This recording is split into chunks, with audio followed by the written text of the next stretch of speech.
شرکت کننده شماره 1 با سلام هوشنگ فرشته. شماره 2 با سلام جمشید سرشته. شماره 3 با سلام سعید برشته. بسیار خوب. سوال اول، دستا روی زنگ آماده باشین. معلومه که با آمادگی کامل آمدین. سوال اول، اتم 3 جزء داره. من 2 تاشو میگم، شما سومیشو میگید. الکترون، نوترون و سدیم، منیزیم، هلیوم، لیتیوم، گالیوم، پتاسیم، آلومینیوم. جدول مندلیوف مخواین همشو بگی؟ مثل فامیلی خودتانه.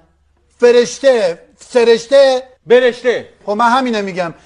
الکترون، نوترون، اوزون برون. اوزون برون. اوزون برون تو اتم چه غلطی میکنه؟ اصلا چه معنی داره؟ معنی نره ولی وزن که داره. خودت گفتی وزن.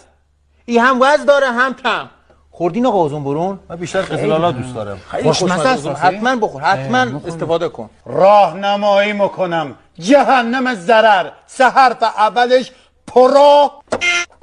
پروتکل الحاقی انرژی هسته‌ای که در سال 1955 میلادی توسط اعضای شورای NPT به رسمیت شناخته شد و تمامی اعضای این شورا موظف به رعایت کلیه مفاد این پروتکل هستند. او عینکت هست. تاته میکنمش تو حلق نفست بالا نیادا. جان مرگ. کم فسفر بسوزن. کاریکاتور. آقا جوابش میشه پروتون. تمام. پروتون که ماشینه. برای چه اطلاعات غلط به مردم میدی؟ راست میگه. بله آقا پروتون اسم ماشینه. آقا بیا اصلا نگاه بکنیم این راست میگه. این جوابشو ببینیم. ببینیم. الکترون، نوترون، پروتون راست میگه. ببین سوالای بعدی جمهور میکنیم. آره بابا سوال بعدی بذار بگم. بفرمایید سوال بعد. سوال بعد، شهری بزرگ و بندری در کشور لیبی. چیزه مردین؟ اگه بچه‌ای هم بپرسی میدانه لیبی کجاست و این شهر کجاست. اولش با ب شروع میشه. بارسلون هم شهر بزرگیه هم بندریه و طبق آخرین اطلاعاتی که بنده به دست آوردم در طی 5 سال گذشته بالغ بر 350 میلی لیتر بارندگی داشته و این در کل اروپا بی‌نظیر بوده. ضمناً این شهر یک تیم فوتبال هم داره به نام بارسلونای اسپانیا. او آروارت ببند. کی گفت بیای تو این مسابقه؟ کسی بهش گفته خیلی بلدی؟ یه راهنمایی میکنم آقایان. خوب توجه بکنین. کشور لیبی که تو قاره آفریقاست. این شهری هم که ما میگیم بندریه تو لیبیه، یه سرهنگ دیکتاتوری بود که اهل همین شهر هم بود. سرهنگ اگه که میشناسین ای آخر تو یه لوله‌ای درش آوردن. میشناسیم. این سرهنگی که الان شما میشناسینش تو همین شهر بوده. این شهری که مد نظر ماست شهر بندریه. اولش هم بن سرهنگ بن لادن، سرهنگ بن جانسون، سرهنگ بن، مستر بن. شهر بن قاضی. سوال بعدی آماده باشین. بازیکن برتر فوتبال جهان که بین سالهای 2009 تا 2012 توپ طلا رو مال خودش کرد. آقا جان مادرت اگه عصبانی نمیشی اولش بگو. لی. بروسلی. مرد حسابی. فرض بری میذاریم که اصلا بروسلی شما هم درست باشه. لی که دومی قسمتشه. آقا شما که نگفتی لی ازیور یا ازور؟ ازیور سمت راستش. لینچان. او که شمشیر باز بود. یعنی فوتبال بلد نبود؟ من چه میدانم؟ انگار من شیچین و لوتا و چه میدانم حسانیانگم. مرگ. راهنمایی میکنم. اسمش لیونله. فامیلیش شما بگید. اول فامیلیش هم میه. لیونل مهدویکیا، لیونل مایلیکوان، لیونل مسی. گفتم اسمش آشناست. آقایان من قلبم ناراحته. رحمتان به زن و بچم بیاد.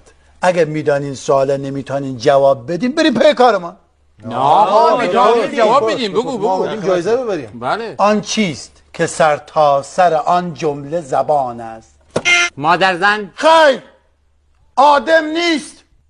آن چیست که سر تا سر آن جمله زبان است؟ شامپانزه. کوالا. فکر بکنم گوریلا. آن چیز که سر تا سر آن جمله زبان است. اولش هم با آ شروع میشه. آفتابپرست. آفتابپرست دیگه آقا. زبان داره به اندازه جنابالی. پشن تو 2 متری میگیره و قورت میده. راهنمایی میکنم آقایان. از عناصر اربعه است. عناصر اربعه را که میشناسین؟ بله آقا میشناسیم. بله. خب بگو ببینم متفکر جوابش میشه چه؟ آب، خاک، باد، آتش. همین آفرین. بگوش یه بار دیگه بگوش. آب، نه خاک، اینم نیست. باد. همین که الان میخوای بگیش آخرش گفتش. آقا دیگه آخری نداره، همیناست دیگه. آقا من به جز اینا چیزی دیگه گفتم؟ نه دیگه 3 تاست، آب و باد و خاک. بله من خودم تمام. دقت کردم. به جان مادرم تو گفتیش آقا. اولش هم سرفه اولش آجر. چطور؟ آجر دیگه صرفه، اولش هم آس با آب و خاک درست میشه، با بادم خنک میشه. همین آجری که میگی با چه پخته میشه؟ آفتاب. آهای اسم دیگه قارپوز چیزه؟ آقا این سواله. آره پروتکل بنغازی. لیونل اربعه. سرهنگ آفتاب پرست.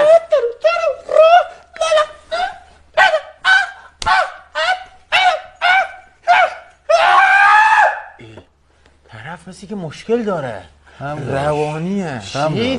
بعد معلوم نشه کی برنده شده. من فقط یه سوال بلد نبودم، یه سوال.